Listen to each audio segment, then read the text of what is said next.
ပေါ်ကလူသားတွေသာတရက်အတွင်းအကုန်ပျောက်ကွယ်သွားမယ်ဆိုရင်တဘာဝတရားကြီးကပိုပြီးစိမ့်လန်းဆူပြေလာပြီးတောတောင်တွေပြန်လည်ရှင်သန်လာပါလိမ့်မယ်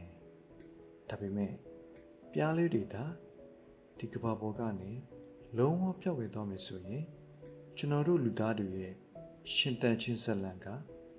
ဒီမှာတင်အဆုံးသတ်သွားနိုင်ပါတယ်သူတို့ဟာကဘာမြေရဲ့အရေးပါဆုံးအသံတိတ်အင်ဂျင်နီယာတွေဖြစ်ပါတယ်ကျွန်တော်တို့နေ့စဉ်စားသုံးနေတဲ့စားစာသုံးမှုတစ်ပုံနဲ့ဒီကဘာပေါ်ကအသီးအနှံဟင်းသီးဟင်းတွေရဲ့80ရာခိုင်နှုန်းကျော်ဟာသူတို့ရဲ့ခန္ဓာကိုယ်သေးသေးလေးတွေနဲ့မနာမနေ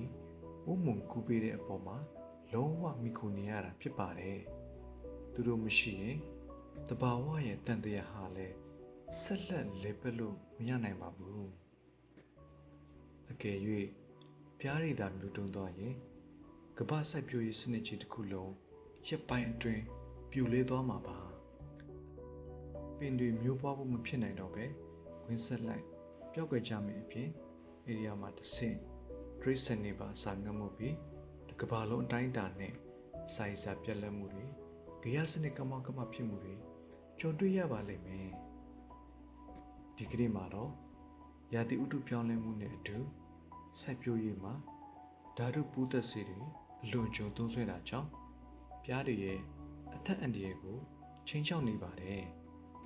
ဒါကိုတားဆီးဖို့တဘာဝတောတောင်တွေကိုမဖျက်ဆီးပဲဒေသခံဌာနေတိုင်းသားတွေရဲ့ရိုးရာဂေယစနစ်ထိန်းသိမ်းမှုတွေကိုစနစ်တကျ